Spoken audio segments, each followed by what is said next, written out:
Hi folks, so I wanted to make a quick video about the features that you should look for when purchasing your first overnight backpack. This is a pack that I got relatively cheaply from Decathlon. Decathlon has some really great cheap gear. I know in Australia you can go to Decathlon, there's plenty in Europe, I'm not sure about North America, but regardless, like these are the features that you want to look for that are important. So if you're doing an overnight backpacking trip, you're going to want something around the 50-litre range. Anything under 45, you're really going to struggle to get all your food and all your gear in. So I would say if you're just starting out, even maybe a 60-litre would be best, because you're going to have a whole lot of extra gear that you are going to learn over time to get rid of. So I would say start with a 60-litre. This is just my cat. Start with a 60-litre and go from there. So basically there's different things that you're going to look for. You're going to want some super comfortable straps, because when you're carrying weight, the load bearing is really going to sit on your shoulders. Now my dog's going to get in the way. So the super lightweight packs are going to have really thin shoulder straps. You want something with a bit of padding, especially when you're starting out. You want to make sure that everything is adjustable. So there's straps on the back that will be able to move your shoulder straps up or down, and same with the hip belt. You really want to have something that is going to be comfortable on your hips. Your hips carry the most weight, so that's the really important area that you want to look for. This is just a really nice to have, but I love to have pockets on the hip belt that can at least fit my telephone, because that is where I'm going to put my telephone. And I love to be able to put lots and lots of snacks in my hip belt pockets, because it's just convenient and easy to get to. If you buy a pack that only has like a hip belt without any pockets, what I find is if you wear a fanny pack or a bum bag, whatever you want to call it, in front, so you get a low profile one, you can put all your stuff in there. But just look for good padding and just look for something that's nice and sturdy. Basically, most packs will have a hood. The super uber light backpacks will not. You don't need it. You can have something that kind of just straps over the top. If you have a hood and you have a nice pocket and you can put all this lovely stuff like toiletries in the top, just make sure that you don't overload it. That's my, my first aid kit. Because you want to have the majority of the weight in the center of your pack. You want to have light things at the bottom, like your sleeping bag, and then you want to have light things on top. So food, anything that's super heavy. Your water you're probably going to carry on the sides or in a dromedary that's going to sit sort of in the pocket right in the middle, which I'm going to show you in a sec. So yeah, just keep that in mind. If you do have the convenience of a hood, just don't overload it.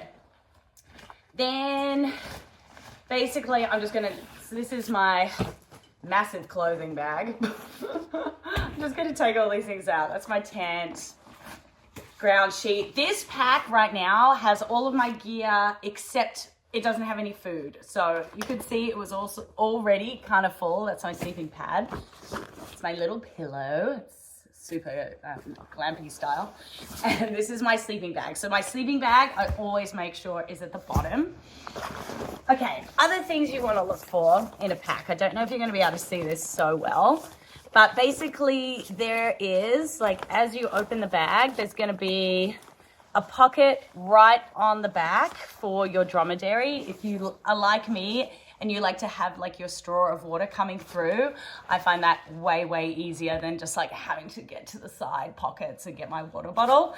So I like when they put in a little pouch. I don't know if you can see it. Just there. It's like a little pocket right on the back that's going to hold the dromedary there. And then you want to make sure, and most good backpacks will have this.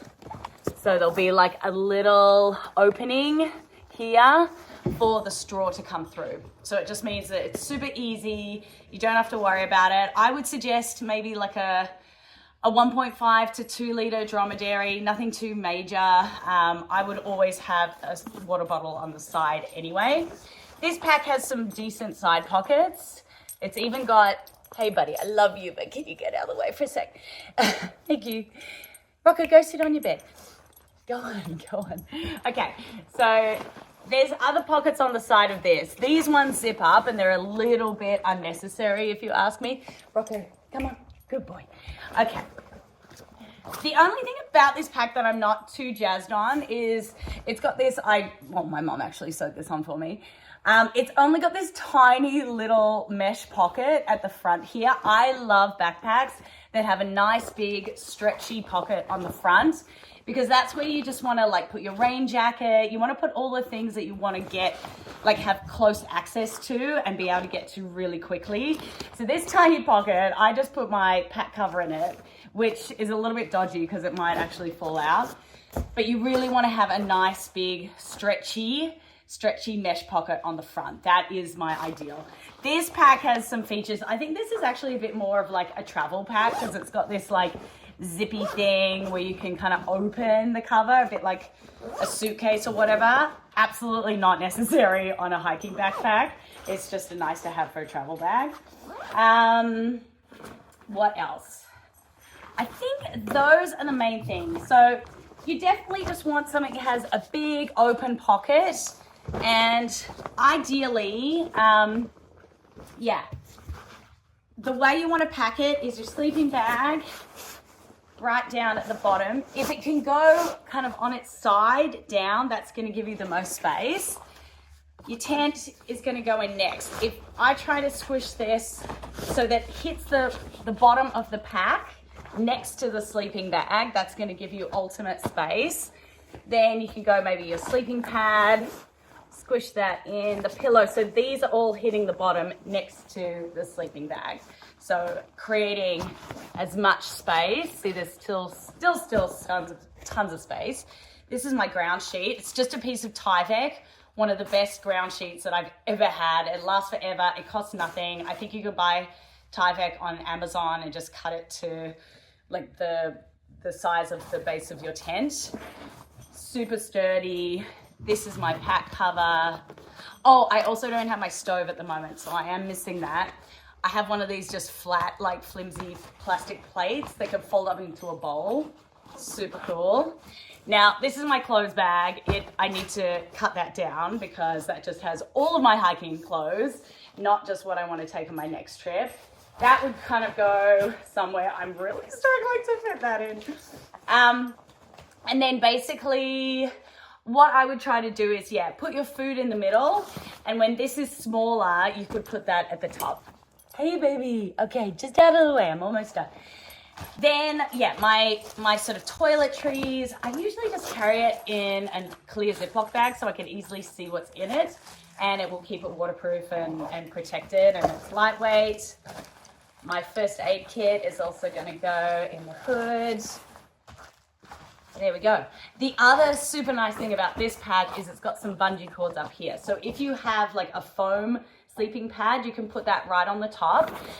What I like to do and what I would normally do, this is a relatively new pack, is I would actually put bungee cord on the front. So you've got your big, hopefully your big mesh pocket, and then you've got bungee cord where you can just slide your pad in the front.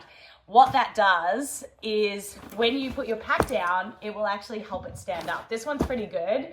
Most packs will just like fall over and it's really annoying. But if you have bungee cord and you put your like foam pad on the front, that's gonna stop it from falling over. So hopefully this has been helpful. I'll be making more videos like this. So if you wanna like and subscribe, I will create more content to help you get into the outdoors safely and confidently. Thanks so much. Bye.